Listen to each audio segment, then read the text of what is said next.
Today's guest is New Zealand actor and Billy T award-winning comedian Kura Forrester. You may know Kura from her role as Desdemona on Shortland Street, or you may have seen her as a contestant on Taskmaster New Zealand Season 3. Wherever you've seen her, she's an absolute delight to watch. She was open and honest about her journey with smoking. Please enjoy our chat with Kura Forrester. At the end of the episode, don't forget to fill out the survey for a chance to win a pair of Bose AirPods. Just click the link below. Enjoy.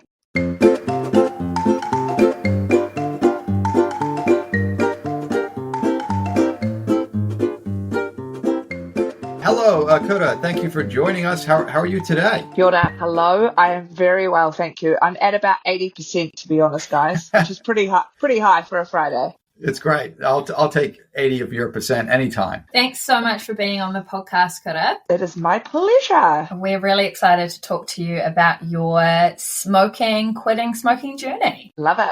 All right, cool. Well, let's get right into it. So, could you tell us about, if you can remember, your first cigarette? Sure. I reckon I was probably around fourth form, and I was at a girlfriend's house, and she was having a party, and it was quite new for us to have boy-girl parties.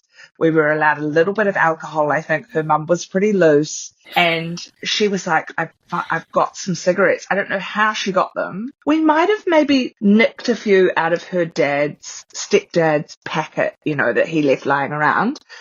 And we sort of walked out as far as we could, sort of into the bushes. And even just having a lighter was fun as well, And so we lit these ciggies, and I think I'm pretty sure they were Pall Mall Reds, like really strong, awful cigarettes.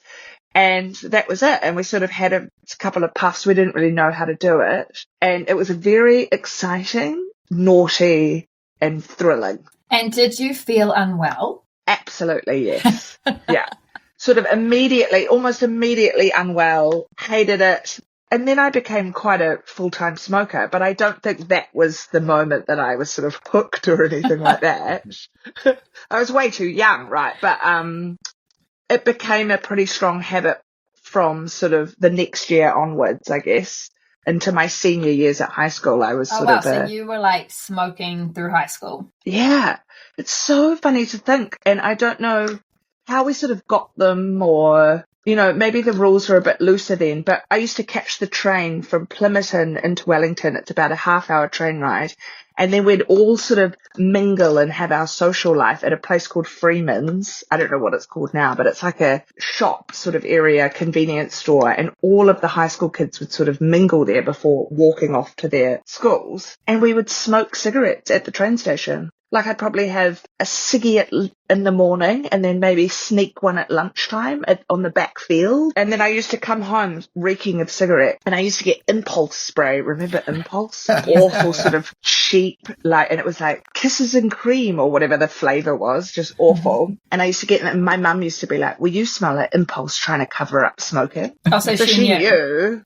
Oh God, yeah, I would have stunk. But yeah, that was kind of the beginning of it being a pretty full-time habit. But did she knew, but did she tell you off, or was it just like she couldn't quite tell that you were doing it? Yeah, my mum was always really cool. Like as a teenager, I thought she dealt with me really well in terms of she was sort of pretty hands off in a great way though. I could always talk to her if I needed to, but she was sort of just why would you do that? Instead of don't do that, she was like, what are you doing? And that was enough for me to be like, oh God, it's so embarrassing. So I would never smoke at home or around her. I was mortified of her catching me. But I think she knew. Once I started sort of going out and coming home and smelling of cigarettes, I think she knew. Did your siblings smoke? My brother, no. My older sister, probably, but not as I don't think she sort of hung on to it for as long as I did. So how long did you hang on to it? I think it's pretty fair to say I was a social smoker. So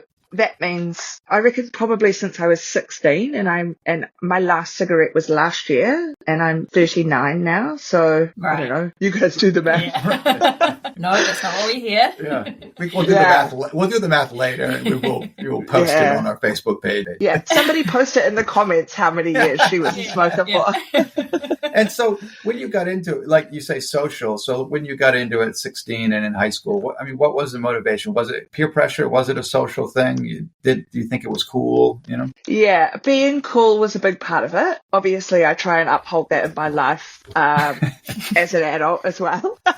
I'm still trying super hard to be cool. It's going okay. Yeah, I think a big part of it was being able to sort of stand around with the cool kids. And then I think after high school, into my 20s, I remember having a feeling of like, oh, I want a cigarette now. It's not just for the sort of standing around doing it all together kind of thing. It's definitely become something that it's like, I really want one. I wouldn't say I needed them, but I would be like craving them. Yeah, I guess you did need them. But yeah, so there was definite shift from high school into my sort of adulthood where I was like, I'm happy to have a cigarette by myself. That was quite a turning point for me when I was like, oh, it's quite different when you sort of just have one at home out the back step. Yeah. Yeah, totally. It's not so much social smoking. No, there's nothing social about it. It's quite depressing, actually. Yeah. Yeah. I'm a it's the opposite of social. Smoker. Yeah.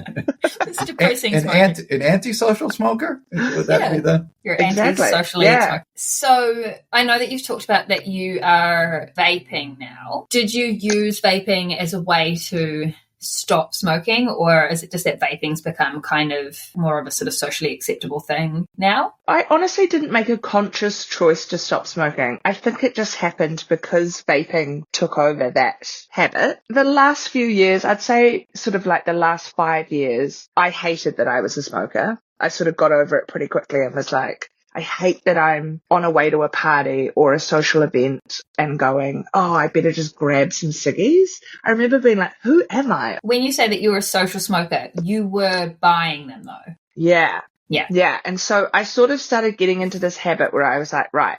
Because also nobody likes a scab, right? And they were getting so expensive that it was like, you can't just go around now and be like, oh, gives a ciggy, mate. It's like, that is like $2 a ciggy now, right? So I think I sort of made some rules. I made some really strong rules for myself. So my rules around smoking were never alone, never in the daytime, and never without alcohol. And as long as I had alcohol, somebody else, and it was nighttime, then I could have a ciggy. Yeah. So that sort of made me have like, I'd have a packet and it would last me weeks, maybe a month. You're like, so that kind of turned me into an alcoholic who goes out every night. Yeah.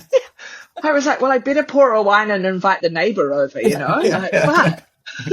Like, it just has to be a person. It doesn't have to be like an important person. You're not even talking to them. You're just in the corner with the wine. I mean, technically this ticks the box, but... Is there a park? It's like, look, it's nighttime. I have a wine in my hand and there's a person over there. So... Just sort of like go and stand outside a concert, wait for everyone to come up. How was it, guys? Oh, God, how was it? Yeah. So, God. Now that you have quit, like when you smell someone else smoking, are you like, oh, that smells so good? Or are you like, ugh? It depends on the situation. Like, I think if I was stuck around a whole bunch of smokers, I'd probably be like, ugh.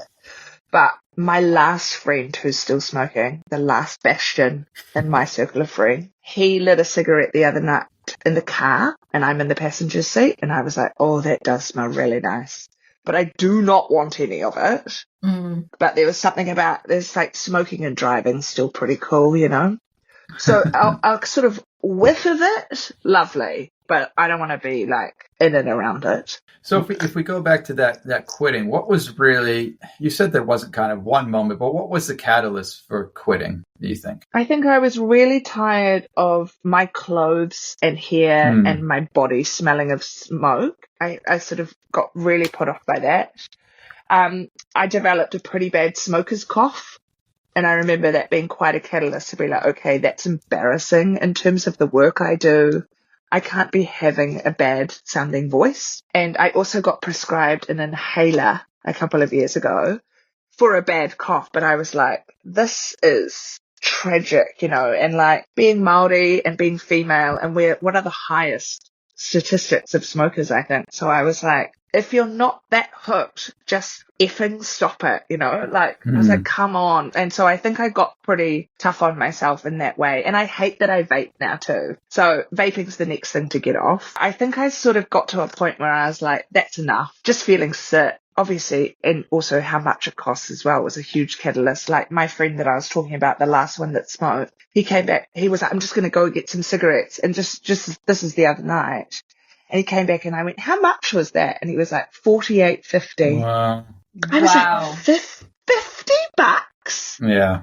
I remember when they were $10, you know. So, I mean, there's just no way. I mean, I'd happily spend $50 on other things, don't get me wrong, but food and wine and having a nice time. Do you have any tips for how you did it other than the vape?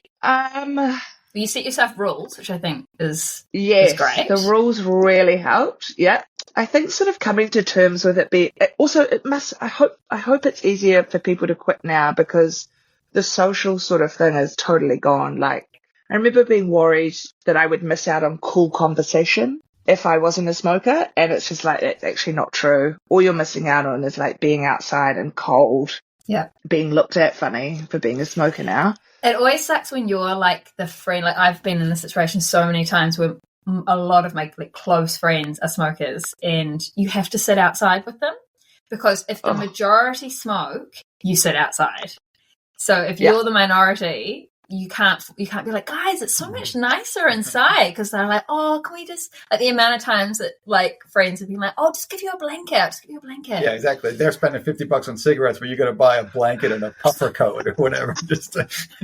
You're like, you have to sit out in the cold because you want to talk to your friends, but they're smokers. Surely that's getting less and less now, though, right? I don't know. I don't feel like young people smoke anymore. I feel like young people vape, and I guess it depends on sort of the social thing around, like whether you vape inside your house or, you know, whether you think that's okay. Like, do you vape inside, for example? Every now and then, but again, I live alone, so it's just me and the dog, and she sort of looks at me funny, like, don't vape in here, please. And I'm like, okay.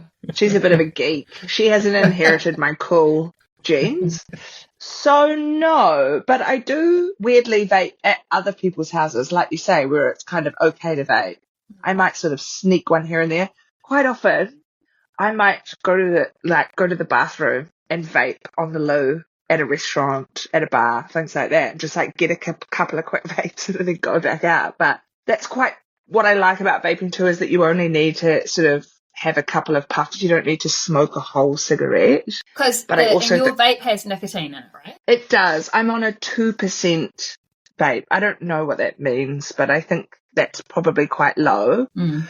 And I just heard the other day that you can get nicotine-free vapes. I was like, well, gosh, that surely needs to be my next move. Yeah, 100%. I think the idea with using the vape to quit is that you slowly decrease the nicotine until you're just vaping, and then you can just stop vaping. Yeah. It's as easy as that. And then you can come inside where it's nice and warm, and you could still have a conversation with people. Yeah. Yeah. Your bank account's looking great. Yeah. You don't smell. Hey, if there was a famous person who you would come out of smoking retirement for to sit and have some cigarettes, who would that be? I love this. I think it would be Patsy and Eddie from Ab Fab. You know, that show, Absolutely Fab. You know how they used to smoke. And I know they're obviously playing characters, but I would love to have a dart with those ladies. Yes. Well, so going back on this, we've already kind of talked about them, but are there any other kind of explicit tips that you would give to people who... Yeah, I think like any sort of addiction, right, it's really important that you let all your people know that you're quitting so that they can no longer smoke around you, or also hold you accountable, I think is a real big one, you know, like, so that if you see me smoking, give me a bad look and I'll, you know, like... So when you do that, and like what was the response from other people when you said that? Do you know what? I'm a weird one. I don't think I sort of went, right, I'm quitting. I just sort of did it and didn't really tell anyone about it. Yeah. And my friend actually asked me last night, I was telling her that I was going to do your podcast. And she said, God, when was the last time you had a cigarette? And I was like, probably a year ago. She was like, I haven't even noticed that you stopped. She goes, but now that I think about it, yeah, you had stopped. Also, I think maybe my personality, that sort of helped, that I wasn't like a right, I'm going to read the book and I'm going to get pictures and I'm going to get gum, like I just sort of phased it out. Yeah. I think definitely people who have different personalities have different ways of doing that, but definitely social support. What I was trying to get at is that I think maybe even with that story, we think people would react like, I'm quitting, and people would be like, no, why are you doing that? But people sometimes don't even notice. Like, we think people think about us more than we actually do. And they're like, I didn't even really notice that, Yeah. So interesting. Yeah, it's so true. And I think it sort of helped me. Like, if somebody was constantly reminding me that I didn't smoke, I probably would. You know what I mean? Yeah. In a weird way. Yeah. I'd be like, you can't tell me what to do. Like, you're the one who decided not to. Just shut up, Mom. I'll do what I want to do. Yeah. My poor friends. Shout out to my friends that put up with me and my weird habits. Do you have a lot of your friends smoked though? It's not just you and they weren't smoking. Yeah, it's funny because I'm only thinking about this now, but I think we all sort of have given up together in our own sort of different ways, except for the one last batch. And I know he will give it up soon, and it's sort of definitely just like a social thing. Yeah, I think that's probably actually really helped me that none of my mates do smoke anymore, so I'm sort of not feeling like I'm missing out on anything. Do they vape? Yes. So how will you give up vaping? Oh, God knows. I reckon getting on that zero nicotine one. Also, I hate vaping. Like, I think it looks so silly and stuff. Like, and I don't have like the bubble gum one. I was going to show you guys. Is this like videoed? But I just have like a really basic, boring one. And my flavour is golden tobacco. And everyone's like, do flavours anymore? Or is it can't do the lolly flavours? Kind of looks like a kazoo. Basic, that's what I always think about. Kazoo? Yeah. It is. I wish it was a kazoo. Like, it'd be so fun. But I think sort of like, if you're gonna want to imitate a cigarette, it may as well taste like a cigarette, right? But the ones who are just coming out vaping peach ice or like mint, whatever, I'm like, piss off. So I feel sorry for people that are picking up vaping and weren't smokers. I'm like, I think vaping should be strictly for people that are coming off cigarette, and it shouldn't exist anywhere else in our society as like a fun, cool thing to do. It's like, absolutely not. Get rid of it. It seems to me like you're bang on. Like, if you're trying to give up smoking, going to the vape is in the right direction. But now it's kind of crept in with young people, and it's created its own problem. It's like, well, it's an unintended consequence of it, I think. Absolutely. And those young people were never going to pick up cigarettes. Like, we've done well to get rid of that. Yeah. Sort of making it expensive, making it inaccessible. And then to bring in vapes and make them look like toys, to be so accessible, to be so cheap. I was like, oh, it's such a shame. Yeah. So bad. My parents were big smokers just because they were like, it was like 10 cents, 50 cents a packet. They were like, everyone did it. And they just were like, we had no idea how bad it was for our health. So that's interesting. Like, so they were smokers and they gave up before you guys came along? Yes, I think definitely by the time I came along. So I'm the youngest of three. Right. But yeah, I don't remember mum or dad smoking ever. It was totally gone by the time I was born, yeah. That's interesting that your mum was so chill with you, having been a smoker herself. Yeah, I mean, I don't think she was, I wouldn't say chill. She was just like... Oh, no, she was frazzled. Yeah. She was slightly frazzled. Just totally unprepared. I have a teenager now, and I'm just totally unprepared for some of these things. Yeah, I mean, what would you do, though, if you saw them smoking? You'd be mortified, right? Yeah, I would. And smoking like a cigarette. Yeah, like. Well, this is what we were talking about with Courtney yesterday. Is that her son had been caught vaping, but she was like, "But I vape, so I can't exactly be like, don't do that." So they've made a plan together to quit vaping, which I think is quite sweet. Love that. Which is great. So if you just get a child, and then you guys can get them vaping, and then you can quit together. It's a great strategy. We've got a plan. What about your dog? That's Take a dog vaping, and then you can both quit together. Exactly. Oh my gosh, that'd be so cool. I mean, a little mini dog vape.